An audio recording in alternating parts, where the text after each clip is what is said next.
some time back, during Kibaki's administration, there was General Mathenge. He surfaced, and then after, was it a few weeks or a week, then wakasema he's no longer, or he was not the General Mathenge they were looking for. How do you find that story? It is one of the Mau Mau mysteries. There are many mysteries in Mau Mau, and that's one of them. General Mathenge had been commissioned to lead the Mau Mau brigade or fighters. He's the one. Then something happened in the forest, and Kimathi became the one. So Mathenge just vanished. Then the story we hear is that they quarreled. And when they quarreled, some say he was killed in a battle, but nobody saw him dead. As far as I've checked, nobody saw him dead. I've said he died in a battle. Others say somehow he escaped to Ethiopia. And he seemingly knew his way, because the story is that during World War II, when the British were liberating Ethiopia from the Italians, that he was one of those people, that she got involved as one of the Haile Selassie assistant bodyguards. That's the story, eh? Yeah. And together with somebody else called General Roko, from Meru. So if he did make it to Ethiopia because he knew the way, he knew his way. There was that rumor that in the 1940s, some weapons or some arms used to come from Ethiopia by way of, and they ended up in Meru. And probably he was part of that because he supposedly knew his way into the Ethiopian officialdom. That's the rumor. Eh? Now, once Kenya attained independence, Mathenge became a myth because nobody knew where he died or how he died. And also you have this that, yes, they quarreled with Kimathi and he left. So some decade later, Joseph Karemi started writing stories that he had done some investigation, and he had ended up in Ethiopia, and he found an old man who answers to Mathenge. And he wrote quite a number of articles. So the interest rose up. In that administration? Yeah. The rumor, what had been a rumor, was now being confirmed that it probably happened. That he actually did escape to Ethiopia. Ethiopia. And here is somebody who is being said to be the one. So the increasing interest. At the time he was doing that, the officialdom in Kenya wanted nothing to do with Mau Mau. Nothing. When Kibaki was elected, 2002, one of the things he did is to recognize Mau Mau, not as a terrorist organization, but as, decriminalize. And hence also the desire to know what happened to Mathenge and everybody. And that's how Karemi comes into the picture, because he's the one with the record, or the supposed record. The one who supposedly knows where he is. Yes. And a few trips here and there. I think even Mathenge's wife made a trip, and she insists he's the one, because I've talked to her, and she said you're the one. According to the wife, the guy who was General Mathenge. Yeah, the guy was General, according to him, to her. According to Mathenge's son, I said, no, he's not the one. So the mother and son are differing on the issue. The daughter says he's the one. I remember when we were talking to her, she was kind of disgusted. How can you deny your father? Referring to the brother. Yes. So, and Mathenge's sister also insists he's the one. So now, so arrangements were made for him to come. I think he was coming from Madaraka Day or something like that. And there was a lot of excitement. A lot of people went to the airport. Yeah, I was excited too. You were there to see this hero. No, I was in campus. Okay. So the paradox was that he left Addis Ababa knowing that he is coming as Mathenge. General Mathenge. Yeah. That's why the Kenya government was paying for him and put him in a very nice hotel for a week. Heroic arrival. Heroic arrival. And then at the airport, he started changing tune. And people wonder, hey, what's going on? Implying that he may not be the one. He's really suspecting himself. He started suspecting himself. So people say, what's going on? And that's when the story is cooked up or comes out, that actually he's Bandia. So the questions that come up, it's not whether or not he was Bandia. How dumb could the Kibaki government have been to be conned by an old Ethiopian who doesn't even know himself to pay for a week in an expensive hotel, prime hotel in Kenya, for a week, and then put him back in the aeroplane to go. From where you sit, did he appear to be close to Mathenge? You know what I mean?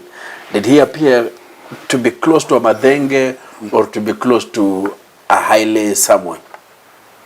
Well, he was an old man. The physical appearance. The old people sometimes change a little bit.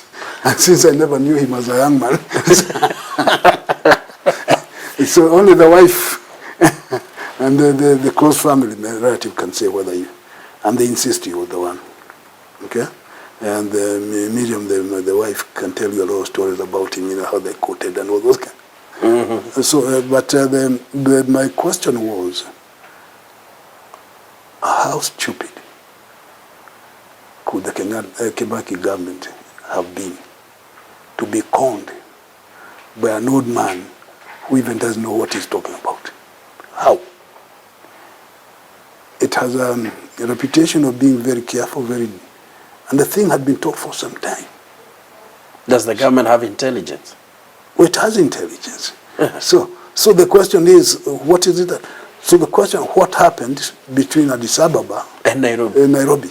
Because he boarded the plane being in Mathenge, as far as I know. But landed. And he landed saying he was not the one. So the 2 hours. 2 hours, yes. The 2 hours flight. What happened in between? Did he sit, or did somebody sit next to him and ask him a few questions? What are you doing? That were embarrassing? Because if he went to Ethiopia, he probably did not go along. Or did he want to enjoy a ride? Probably he wanted to enjoy a ride. Yeah. And see Nairobi, then just... But to convince him to leave his farm, to come and see Nairobi, it takes a little time, yeah? And get all the paperwork in place so that he can, although he does not need a visa to come to Kenya, he doesn't need a visa to go to Addis Ababa, the same thing. But that question has not been answered. What happened between Addis Ababa and Nairobi? And could this not have been found out before he got into the plane? Yeah. You know, before you paid for his ticket. I am sure the government did not just leave Nairobi, no. Or government officials go there and pick someone and say, let's go. Let's go, no. It was a process. We have an embassy in the place. Yeah. So they have not been able to answer.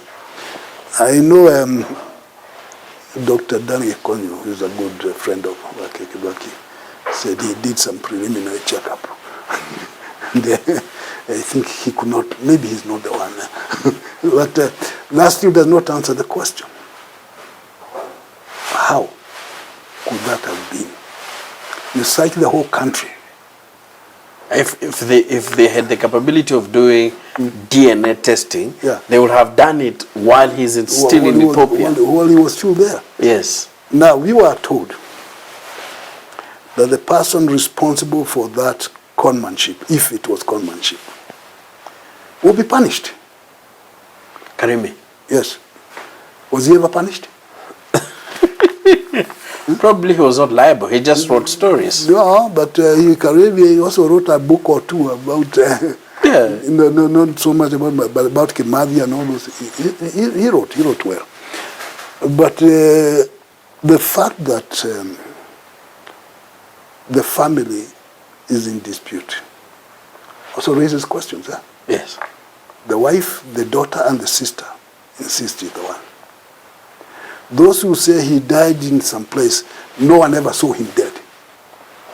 As far as I know. I hear you, he died in that. Did you see? No. They could have kept the old man and do DNA because the family members were there. They put him back in the aeroplane to go back after paying for a week. So what was he doing at night? They're sleeping and eating. No. During the day, you're harassing him with questions. And he says, no, I'm not the one. And then the sister comes and says, that's my brother. And he says, no. and he was able to hear. He was able to hear that. You say the sister spoke in Kikuyu? Yes. And the guy was able to hear and react immediately? And react immediately. Without... without interpretation. So they said, how did you know that?